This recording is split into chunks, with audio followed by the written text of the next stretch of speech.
నమస్కారం ఆంధ్ర టైమ్స్ కి స్వాగతం హెడ్లైన్స్ చూద్దాం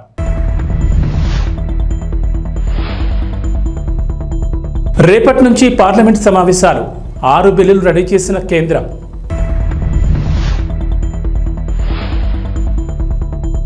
వైజాగ్ స్టీల్ ప్లాంట్ ప్రైవేటీకరణ ఎట్టి పరిస్థితుల్లో జరగదు కేంద్ర మంత్రి కీలక వ్యాఖ్యలు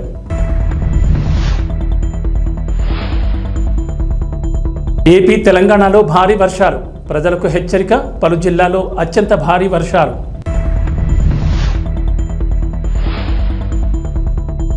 మూసీ ప్రక్షాళనతో హైదరాబాద్కు మరింత శోభ 1.5 లక్షల కోట్లతో పనులు రేవంత్ రెడ్డి 2 తెలుగు రాష్ట్రాల్లో వర్షాలు దంచుకొడుతున్నాయి బంగాళాఖాతంలో ఏర్పడిన అల్పపీడనం వాయుగుండంగా మారడంతో వర్షాలు కురుస్తున్నాయి కాగా నేడు కూడా ఏపీలో భారీ వర్షాలు ఛాన్స్ ఉందని అమరావతి వాతావరణ కేంద్ర అధికారులు వెల్లడించారు అల్పపీడనం ప్రభావంతో ఉత్తర కోస్తా జిల్లాల్లో విస్తారంగా వర్షాలు కురుస్తాయన్నారు అల్పపీడనం ప్రస్తుతం వాయువు దిశగా పయనించి పూరీ సమీపంలో తీరం దాటే అవకాశం ఉందని అంచనా వేసింది తీరం దాటిన తర్వాత వాయుగుండం క్రమంగా బలహీనపడుతుందని వెల్లడించింది వాయుగుండం ప్రభావంతో ఉత్తర కోస్తాంధ్ర దక్షిణ ఒడిశా జిల్లాల్లో భారీ నుంచి అతి భారీ వర్షాలు కురిసే అవకాశం ఉందని తెలిపారు ముఖ్యంగా విజయనగరం శ్రీకాకుళం అల్లూరి మన్యం ఏలూరు నంద్యాల ప్రకాశం జిల్లాల్లో పిడుగులతో కూడిన వర్షాలు కురుస్తాయని వాతావరణ విభాగం తెలిపింది ముఖ్యంగా నేడు ఉత్తర తెలంగాణలో విస్తారంగా వర్షాలు కురుస్తాయని అంటున్నారు నిర్మల్ ఆసిఫాబాద్ మంచిర్యాల పెద్దపల్లి జగిత్యాల భూపాలపల్లి ములుగు కొత్తగూడెం ఖమ్మం మహబూబాబాద్ వరంగల్ హనుమకొండ కరీంనగర్ జిల్లాల్లో అత్యంత భారీ వర్షాలకు ఛాన్స్ ఉందని చెప్పారు ఈ మేరకు ఆయా జిల్లాలకు రెడ్ అలర్ట్ జారీ చేశారు సిరిసిల్ల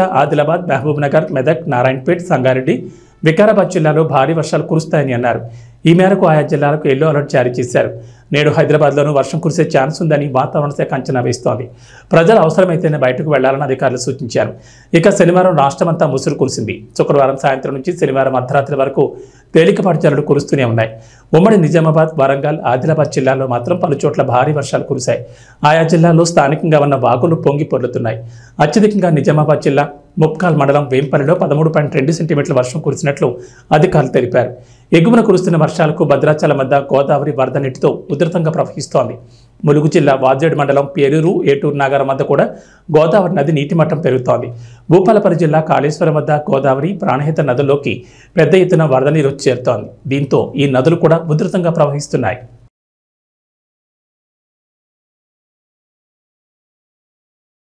సోమవారం నుంచి పార్లమెంటు వర్షాకాల సమావేశాలు ప్రారంభం కానున్నాయి ఈ క్రమంలోనే అధికార విపక్షాలు అస్త్రశస్త్రాలతో సిద్ధమవుతున్నాయి మంగళవారం కేంద్ర ప్రభుత్వం పార్లమెంట్లో బడ్జెట్ ప్రవేశపెట్టనుంది ఇక ఈ సమావేశాల్లోనే 6 బిల్లులను ఆమోదం పొందేందుకు అధికార ఎన్డీఏ కూటమి తీవ్ర ప్రయత్నాలు చేస్తోంది మరోవైపు పార్లమెంటు వర్షాకాల సమావేశాల సందర్భంగా లోక్సభలో ప్రతిపక్ష నేతగా ఉన్న రాహుల్ గాంధీకి ఎడిటర్స్ గిల్డ్ లేఖ రాసింది మార్చిలో మధ్యంతర బడ్జెట్ను ప్రవేశపెట్టిన నరేంద్ర మోడీ నేతృత్వంలోని ఎన్డీఏ సర్కార్ పూర్తిస్థాయి బడ్జెట్ను పెట్టేందుకు రంగం సిద్ధం చేసుకుంది ఈ క్రమంలోనే రేపటి నుంచి పార్లమెంటు వర్షాకాల సమావేశాలు మొదలు కానున్నాయి ఈ నెల 23వ తేదీన కేంద్ర ఆర్థిక శాఖ మంత్రి నిర్మలా సీతారామన్ బడ్జెట్ను ప్రవేశపెట్టనున్నారు మరోవైపు 6 బిల్లులు ప్రవేశపెట్టేందుకు కేంద్రం ప్రభుత్వం సిద్ధమైంది ఇక ఈ పార్లమెంట్ వర్షాకాల సమావేశాలు ప్రభుత్వాన్ని ఇరుకున పెట్టేందుకు ప్రతిపక్ష ఇండియా కూటమి కూడా సిద్ధంగా ఉంది ఈ పార్లమెంట్ వర్షాకాల సమావేశాలు ఆగస్టు 12వ తేదీ వరకు కొనసాగనున్నాయి ఇటీవల దేశవ్యాప్తంగా తీవ్ర సంచలనంగా మారిన నీట్ పేపర్ లీకేజ్ వరుస రైలు ప్రమాదాలు ఇతర అంశాలపై నరేంద్ర మోడీ సర్కార్ని ఎండగట్టేందుకు ప్రతిపక్షం రెడీ అయింది ప్రభుత్వ రంగ బ్యాంకుల్లో ప్రభుత్వ వాటాను 51% కన్నా తక్కువగా తగ్గించుకుని నరేంద్ర మోడీ ప్రభుత్వం చేస్తున్న ప్రయత్నాలను అడ్డుకుంటామని కాంగ్రెస్ పార్టీ సీనియర్ నేత జైరాం రమేష్ ఇప్పటికే స్పష్టం చేశారు ఈ క్రమంలోనే కాంగ్రెస్ పార్టీ అగ్రనేత లోక్సభలో ప్రతిపక్ష నాయకుడైన రాహుల్ గాంధీకి పలు అంశాలను పార్లమెంట్లో ప్రస్తావించాలని ఎడిటర్ గిల్డ్ విజ్ఞప్తి చేసింది మరోవైపు పార్లమెంటు కార్యకలాపాలు సజావుగా నిర్వహించుకునేందుకు రాజ్యసభలో సభ్యులు పాటించాల్సిన మార్గదర్శకాలపై బులెటిన్ విడుదలైంది సభాధ్యక్షుడి రోలింగ్స్ను సభ్యులు ప్రత్యక్షంగాని పరోక్షంగా కానీ పార్లమెంట్ లోపల బయట విమర్శించకూడదని అందులో వెల్లడించింది ఇక సభ లోపల వందే మాత్రం జై హింద్ వంటి నినాదాలు ఇవ్వరాదని ప్లకార్డులు కూడా ప్రదర్శించరాదని స్పష్టం చేసింది రాజ్యసభలో ప్రవేశించేటప్పుడు బయటకు వెళ్లేటప్పుడు ప్రతి సభ్యుడు అధ్యక్ష స్థానానికి తల వంచి అభివాదం చేయాలంటూ రాజ్యసభ సభ్యుల కోసం రూపొందించిన హ్యాండ్బుక్లోని నిబంధనలను మరోసారి గుర్తు చేసింది ఏపీలో రాజకీయం వేడెక్కుతోంది టీడీపీ కూటమి ప్రభుత్వంలో ఏపీలో శాంతి భద్రతలు క్షీణించాయంటూ మాజీ సీఎం వైఎస్ జగన్ ఆరోపించారు ఏపీలో ఆటవిక పాలన సాగుతోందన్న వైఎస్ జగన్ ఈ అంశం మీద ఢిల్లీలో జూలై 24న ధర్నా చేయనున్నట్లు ప్రకటించారు అయితే ఈ విషయాన్ని ఏపీ సీఎం టీడీపీ అధినేత చంద్రబాబు నాయుడు లైట్ తీసుకున్నట్టు తెలుస్తోంది శనివారం జరిగిన టీడీపీ పార్లమెంటరీ పార్టీ సమావేశంలో వైఎస్ జగన్ ఢిల్లీ ధర్నా అంశం ప్రస్తావనకు రాగా చంద్రబాబు దాన్ని పట్టించుకోవాల్సిన పని లేదని అన్నట్లు సమాచారం జూలై 22 నుంచి పార్లమెంట్ సమావేశాలు ప్రారంభం కానున్నాయి ఈ నేపథ్యంలో పార్లమెంట్లో అనుసరించాల్సిన వ్యూహంపై టీడీపీ అధినేత సీఎం చంద్రబాబు నాయుడు టీడీపీ ఎంపీలతో చర్చించారు సీఎం చంద్రబాబు అధ్యక్షతన టీడీపీ పార్లమెంటరీ పార్టీ సమావేశం శనివారం జరిగింది. ఈ సమావేశంలో పార్లమెంట్లో అనుసరించాల్సిన వ్యూహంపై చంద్రబాబు ఎంపీలకు దిశానిర్దేశం చేశారు. ఆంధ్రప్రదేశ్ అభివృద్ధి ప్రధాన ఎజెండాగా పనిచేయాలని ఎంపీలకు సూచించారు. కేంద్రం నుంచి రాష్ట్రానికి వీలైన నిధులు రాబట్టాలని సూచించారు. అవసరమైతే ఇందుకు మంత్రుల సహకారం తీసుకోవాలన్నారు. వివిధ శాఖలకు సంబంధించిన సమాచారం మంత్రుల నుంచి తీసుకుని కేంద్ర ప్రభుత్వంతో సంప్రదింపులు జరపాలని చంద్రబాబు ఎంపీలకు సూచించారు. అవసరమైతే మంత్రులకు కూడా ఢిల్లీకి తీసుకువెళ్లాలని చెప్పారు. ఇదే సమయంలో జూలై 24న వైఎస్ జగన్ ఢిల్లీ ధర్నా అంశం పార్లమెంటరీ పార్టీ సమావేశంలో చర్చకు వచ్చినట్లు తెలిసింది. అయితే దీనిపై చంద్రబాబు ఆసక్తికర వ్యాఖ్యలు చేసినట్లు సమాచారం. ఎంపీలు అమరావతి, పోలవరం ప్రాజెక్టులకు కేంద్రం నుంచి రావాల్సిన సహకారం, నిధులపై దృష్టి పెట్టాలని చంద్రబాబు సూచించినట్లు తెలిసింది. వైఎస్ జగన్ వైసీపీ గురించి ఆలోచన చేయాల్సిన అవసరం లేదని చంద్రబాబు ఎంపీలతో అన్నట్లు సమాచారం. వైఎస్ జగన్ గురించి ఆలోచించే ఒక్క క్షణ సమయాన్ని కూడా రాష్ట్రం కోసం ఆలోచించాలని ఓ మంత్రి సమావేశంలో అభిప్రాయమైనట్లు సమాచారం. అయితే వైఎస్ జగన్ ఢిల్లీలో ఏం చేస్తారనేది ముఖ్యం కాదని, మనం ఏం చేయాలనేది ముఖ్యమని చంద్రబాబు ఎంపీలతో అన్నట్లు తెలిసింది. వైఎస్ జగన్ ధర్నాను పట్టించుకోవాల్సిన పని లేదని చంద్రబాబు చెప్పినట్లు సమాచారం. అయితే ఏపీలో శాంతి భద్రతలు క్షీణించాయని మాజీ సీఎం వైఎస్ జగన్ ఆరోపిస్తున్నారు. వినుకొండలో హత్యకు గురైన రషీద్ కుటుంబ సభ్యులను శుక్రవారం వైఎస్ జగన్ పరామర్శించారు. అండగా ఉంటామని ధైర్యం చెప్పారు. ఏపీలో టీడీపీ కూటమి ప్రభుత్వం అధికారంలోకి వచ్చాక రాజకీయ ప్రేరేపిత దాడులు పెరిగాయన్న వైఎస్ జగన్ ఈ విషయాన్ని కేంద్రం దృష్టికి తీసుకువెళ్తామని అన్నారు. అందులో భాగంగా జూలై 24న ఢిల్లీలో వైసీపీ ఎంపీలు, ఎమ్మెల్యేలు, ఎమ్మెల్సీలతో కలిసి ధర్నా చేయనున్నట్లు జగన్ ప్రకటించారు.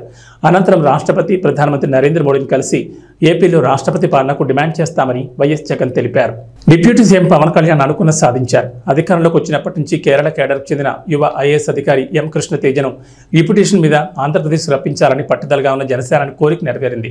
తాజాగా ఆంధ్రప్రదేశ్ ప్రభుత్వం మరోసారి భారీగా ఐఏఎస్ల బదిలీ చేపట్టింది. ఏకంగా 62 మంది ఐఏఎస్ అధికారులకు స్థానచలనం కలిగింది. ఇందులో ఐఏఎస్ కృష్ణ తేజకు పంచాయతీరాజ్ గ్రామీణాభివృద్ధి శాఖ డైరెక్టర్గా బాధ్యతలు అప్పగించారు. ఆంధ్రప్రదేశ్లో భారీగా ఐఏఎస్లు ట్రాన్స్ఫర్లు చోటు చేసుకున్నాయి. ఒకేసారి 62 మంది ఐఏఎస్ అధికారులను ఏపీ ప్రభుత్వం బదిలీ చేస్తూ నిర్ణయం తీసుకుంది. ఈ మేరకు ఐఏఎస్ల బదిలీపై శనివారం రాత్రి ఆంధ్రప్రదేశ్ ప్రభుత్వ ప్రధాన కార్యదర్శి నీరబ్ కుమార్ ప్రసాద్ ఉత్తర్వులు జారీ చేశారు. కేరళ కేడర్లో పనిచేస్తున్న ఏపీకి చెందిన యువ ఐఏఎస్ ఎం కృష్ణ తేజను డిప్యూటీ సీఎం పవన్ కళ్యాణ్ ప్రత్యేక విజ్ఞప్తితో డిప్యూటేషన్ మీద సొంత రాష్ట్రానికి రప్పించారు. ఐఏఎస్ కృష్ణ తేజను పంచాయతీరాజ్ గ్రామీణాభివృద్ధి శాఖ డైరెక్టర్గా ఏపీ ప్రభుత్వం నియమించింది. ఇక స్టాంపులు, రిజర్వేషన్ల శాఖ ఐజీ కమిషనర్గా ఎంవి శేషగిరిరావు నియమితులయ్యారు. గుంటూరులోని పల్పాడు, చిలకలూరుపేటకు చెందిన మైలవరపు కృష్ణ తేజ 2014 సివిల్స్ పరీక్షలో 66వ ర్యాంక్ సాధించారు. ఐఏఎస్లో చేరి తర్వాత వెనుకబడిన తరగతుల అభ్యున్నతి, మహిళా సాధికారత, నాణ్యమైన విద్య వంటి అంశాలపై దృష్టి సారించారు. 2018లో కేరళ వరదల సమయంలో అలెప్పి జిల్లా సబ్ కలెక్టర్గా ఉన్న కృష్ణతేజ 2.50 లక్షల మందిని సురక్షిత ప్రాంతాలకు తరలించారు. అలాగే సరస్సును ఆక్రమించి నిర్మించిన 54 ఖరీదైన విల్లాలను నేలమట్టం చేయించారు. దీంతో ఒక్కసారిగా ఐఏఎస్ కృష్ణతేజ దేశవ్యాప్తంగా ఫేమస్ అయ్యారు.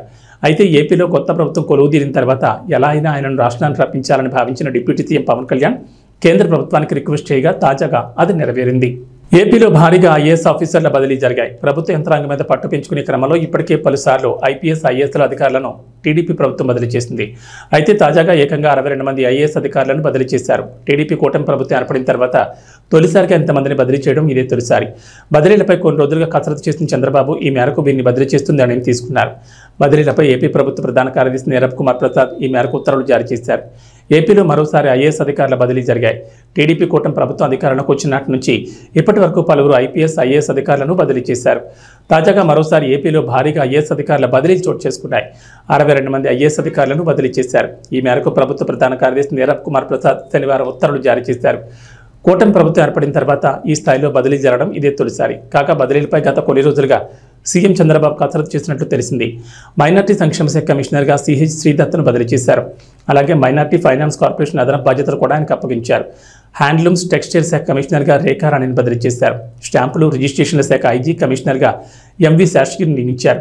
ప్రజారోగ్యం, కుటుంబ సంక్షేమ శాఖ డైరెక్టర్గా చేవూరి అరుణకిరణ్ను బదిలీ చేశారు. సెర్ప్ సీఈఓ వీరపాండ్యన్ను నియమించారు. మల్లికార్జున్ను బీసీ సంక్షేమ శాఖ డైరెక్టర్గా బదిలీ చేశారు. అలాగే భూ సర్వే, సెటిల్మెంట్ల డైరెక్టర్గా శ్రీకేష్ బాలాజీరావును ఏపీ ప్రభుత్వం నియమించింది. పౌర సరఫరాల శాఖ ఎండీగా గిరీషాను, సాంఘిక సంక్షేమ శాఖ కార్యదర్శిగా ప్రసన్న వెంకటేష్ను నియమించారు. వీరితో పాటుగా మొత్తం 62 మంది ఐఏఎస్ అధికారులను ఏపీ ప్రభుత్వం బదిలీ చేసింది. పాలనలో ప్రక్షాళన తీసుకొచ్చే దిశగా అధికార యంత్రాంగంలో మార్పులు చేస్తోంది టీడీపీ కూటమి ప్రభుత్వం. అందులో భాగంగానే ఈ స్థాయిలో ఐఏఎస్ అధికారులను బదిలీ చేశారు. వైజాగ్ స్టీల్ ప్లాంట్ ప్రైవేటీకరణపై కేంద్ర పౌర విమానయాన శాఖ మంత్రి కింజరపు రామ్మోహన్ నాయుడు కీలక వ్యాఖ్యలు చేశారు. ఎట్టి పరిస్థితుల్లోనూ ప్రైవేటీకరణ జరగదని రామ్మోహన్ నాయుడు స్పష్టం చేశారు. టీడీపీ పార్లమెంటరీ పార్టీ సమావేశం తర్వాత విలేకరులతో మాట్లాడిన రామ్మోహన్ నాయుడు పార్లమెంట్ సమావేశాల్లో టీడీపీ అనుసరించే వ్యూహంపై చర్చించినట్లు చెప్పారు. అలాగే ఈసారి కేంద్రం ప్రవేశపెట్టే బడ్జెట్లో ఆంధ్రప్రదేశ్ న్యాయం జరుగుతుందని కేంద్ర మంత్రి విశ్వాసం వ్యక్తం చేశారు. ఏపీ రాజకీయాల్లో ప్రధానంగా వినిపించే పేర్లు Amaravati, Polavaram, Visakha railway zone, Vizag steel plant, ప్రత్యేక హోదా. ఈ అంశాలు ఏపీ రాజకీయాల్లో ఎప్పుడు నానుతూనే ఉంటాయి. ఎందుకంటే రాజకీయంగానే కాదు, రాష్ట్ర అభివృద్ధిలోనూ ఈ అంశాలు అత్యంత కీలకం.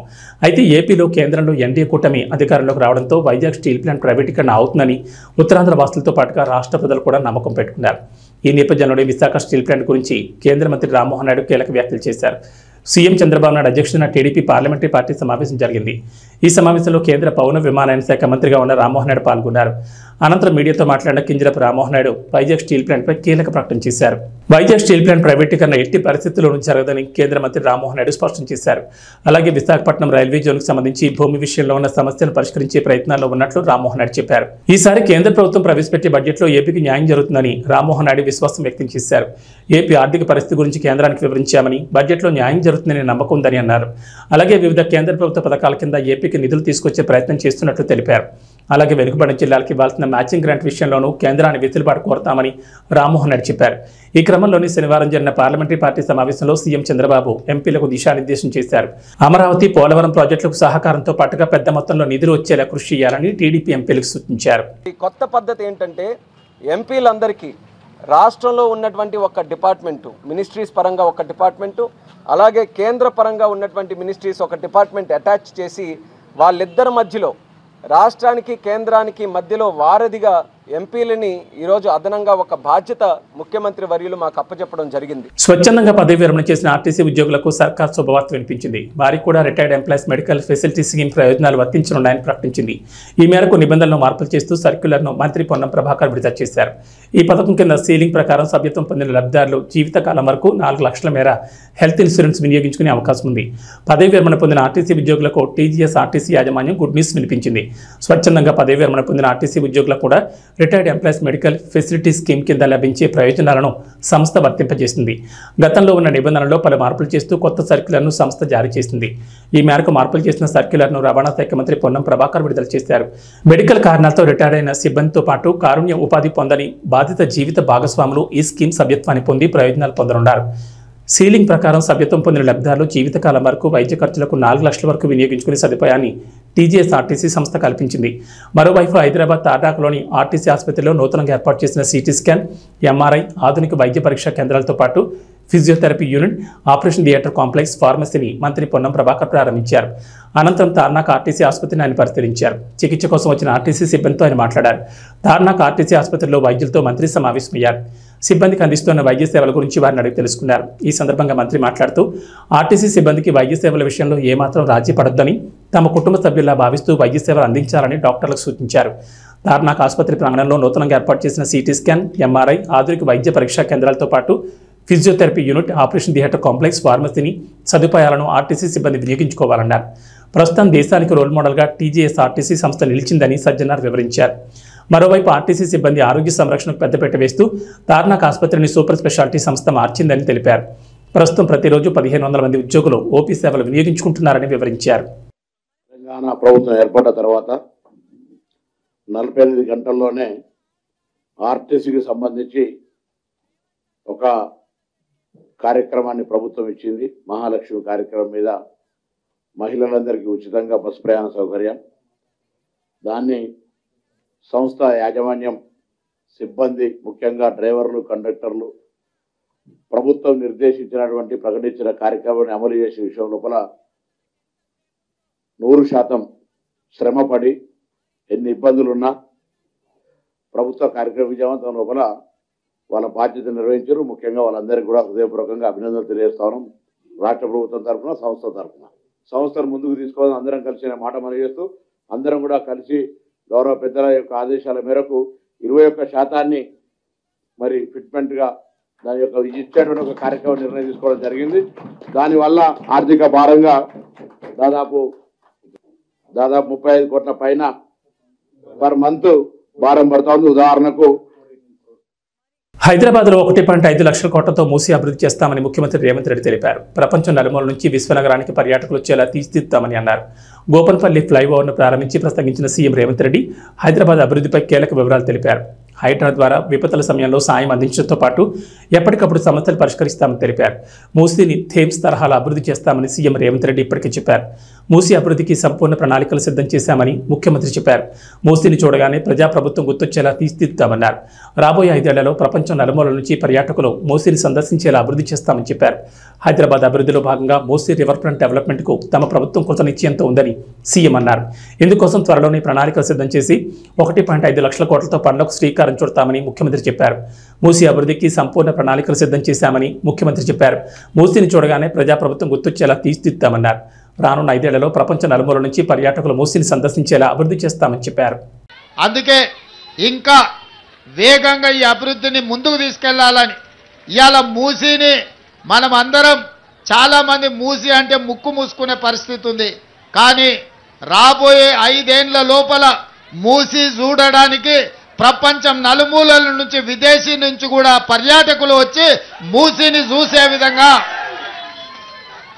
మూసీ ప్రాంతంలో 24 గంటలు వ్యాపారం చేసుకునే విధంగా మూసీ పరివాహక ప్రాంతంలో ఐటీ కంపెనీల ఐటీ టవర్లు పెంచే విధంగా లండన్లో లండన్ ఐకానిక్ ఏదైతే ఉన్నదో అట్లాంటి అభివృద్ధిని చేసే విధంగా ఇవాళ మూసీని అభివృద్ధి చేయడానికి సంపూర్ణమైన ప్రణాళికలను మన ప్రభుత్వం రచించింది.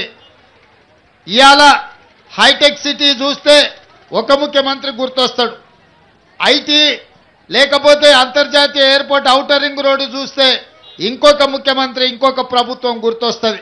కానీ ఈనాడు మన ప్రభుత్వం ప్రజాప్రభుత్వం మూసీ అభివృద్ధిని చూస్తేనే ప్రజాప్రభుత్వం గుర్తొచ్చే విధంగా ఈరోజు మూసీని మనం అభివృద్ధి చేసుకుంటాం. అదేవిధంగా తొందరలోనే రీజనల్ రింగ్ రోడ్డు పనులను ఏర్పాటు చేసుకొని ఔటర్ రింగ్ రోడ్డు నుంచి రీజనల్ రింగ్ రోడ్డు వరకు అన్ని రేడియల్ రోడ్స్ను అభివృద్ధి చేసి మన నగరాన్ని ఇంకా విస్తరించే విధంగా ఇవాళ హైదరాబాద్ ఔటర్ రింగ్ రోడ్డు లోపల హైదరాబాద్ కోర్ అర్బన్ ఏరియా కింద ఇవాళ మనం అభివృద్ధి ప్రణాళికలు రచించినాం. అందుకే ఔటర్ రింగ్ రోడ్డు వరకు ఔటర్ రింగ్ రోడ్డు లోపల ఉన్న హైదరాబాదును కోరు హైదరాబాద్గా నిర్ణయించి దాన్ని మొత్తానికి కబ్జాలను నియంత్రించడానికి ఎక్కడికక్కడ నీళ్లు నిలిచిపోతుంటే తొలగించడానికి ట్రాఫిక్ సమస్యల్ని తగ్గించడానికి హైడ్రా అని ఒక కొత్త సంస్థను ఏర్పాటు చేసినాం. ఔటర్ రింగ్ రోడ్డు నుంచి రీజనల్ రింగ్ రోడ్డు మధ్యలో సెమీ అర్బన్ అంటే పెరి అర్బన్ కింద ఇతర ప్రాంతాలను అభివృద్ధి చేసి ఫార్మా క్లస్టర్స్ను అదేవిధంగా శాటిలైట్ టౌన్షిప్లను అభివృద్ధి చేసి ఈరోజు నగరాన్ని విస్తరించడానికి కావాల్సిన ప్రణాళికలు సిద్ధం చేస్తున్నాం. మీరందరి సహకారం ఉండాలి, అభివృద్ధిలో మీరు భాగస్వాములు కావాలి. అందుకే ఇంకా వేగంగా ఈ అభివృద్ధిని ముందుకు తీసుకెళ్లాలని ఇవాళ మూసీని మనం అందరం చాలామంది మూసీ అంటే ముక్కు మూసుకునే పరిస్థితి ఉంది. కానీ రాబోయే 5 ఏళ్ల లోపల మూసీ చూడడానికి ప్రపంచం నలుమూలల నుంచి విదేశీ నుంచి కూడా పర్యాటకులు వచ్చి మూసీని చూసే విధంగా మూసీ ప్రాంతంలో 24 గంటలు వ్యాపారం చేసుకునే విధంగా మూసీ పరివాహక ప్రాంతంలో ఐటీ కంపెనీల ఐటీ టవర్లు పెంచే విధంగా లండన్లో లండన్ ఐకానిక్ ఏదైతే ఉన్నదో అట్లాంటి అభివృద్ధిని చేసే విధంగా మాస్ మహారాజా రవితేజ హరిశంకర్ కాంబోలో తెరకెక్కుతున్న మిస్టర్ బచ్చన్ షూటింగ్ ఇప్పటికే చాలా వరకు పూర్తయింది. తాజాగా ఈ చిత్రం రిలీజ్ డేట్ పై క్లారిటీ వచ్చింది. అక్టోబర్ 10న ఈ చిత్రాన్ని రిలీజ్ చేసేందుకు మేకర్స్ ప్రయత్నిస్తున్నారంటూ వార్తలు వచ్చిన సంగతి తెలిసిందే. అయితే తాజాగా అంతకంటే ముందే ఆగస్టు నెలలో సినిమాను రిలీజ్ చేయాలని డిసైడ్ అయ్యారట. మరి ఈ సినిమా ఏ రోజు రిలీజ్ అయ్యే అవకాశం ఉందంటే మాస్ మహారాజా రవితేజతో దర్శకుడు హరిశంకర్ తీస్తున్న హ్యాట్రిక్ చిత్రం మిస్టర్ బచ్చన్. ఈ cinema Bollywood hero Ajay Devgan super hit రైడ్కి రీమేక్ అన్న సంగతి తెలిసిందే. ప్రస్తుతం మేకర్స్ సినిమా పోస్ట్ ప్రొడక్షన్ పనిలో బిజీగా ఉన్నారు. ఇప్పటికే రిలీజ్ చేసిన ఫస్ట్ సింగిల్కి అదిరిపోయే రెస్పాన్స్ వచ్చింది. అయితే తాజాగా బజ్ ప్రకారం ఈ సినిమాను ఆగస్టు నెలలోనే రిలీజ్ చేసేందుకు ప్లాన్ చేస్తున్నారట. ఆగస్టు 14న మిస్టర్ బచ్చన్ ప్రేక్షకుల ముందుకు వచ్చే అవకాశం ఉంది. ఎందుకంటే ఇప్పటికే షూటింగ్ దాదాపు పూర్తి కావడం, పోస్ట్ ప్రొడక్షన్ పనులు కూడా శరవేగంగా జరుగుతుండడంతో రిలీజ్ కోసం ఎందుకు వెయిట్ చేయడమని మేకర్స్ భావిస్తున్నారట. నిజానికి అక్టోబర్ 10న ఈ సినిమాను విడుదల చేద్దామని మేకర్స్ ముందుగా అనుకున్నారు. కానీ తాజాగా ఆగస్టులోనే తీసుకొద్దామని డిసైడ్ అయ్యారట. ఒకవేళ మిస్టర్ బచ్చన్ ఆగస్టు 14 రిలీజ్ అయితే 3 బడా సినిమాలతో పోటీ పడాల్సి వస్తుంది. ఆగస్టు 15న పూరి జగన్నాథ్ రామ్ పోతినేని కాంబోలో రూపొందిన డబుల్ స్మార్ట్ రిలీజ్ కాబోతోంది. ఇస్మార్ట్ శంకర్కి ఇది రీమేక్ కావడం విశేషం. ఇక దీంతో పాటు అదే రోజు చియాన్ విక్రమ్ నటించిన తంగలాన్ సినిమా కూడా రాబోతోంది. పీరియాడిక్ యాక్షన్ డ్రామాగా తెరకెక్కిన ఈ చిత్రంపై భారీ అంచనాలున్నాయి. ఇక ఆగస్టు 15న స్ట్రీట్ 2 చిత్రం కూడా రానుంది. ఈ హిందీ సినిమాపై కూడా మంచి అంచనాలే ఉన్నాయి. ఇలా మొత్తం 3 చిత్రాలతో మిస్టర్ బచ్చన్ పోటీ పడే అవకాశం ఉంది. ఏవీ బులెటిన్ విశేషాలు. నమస్కారం.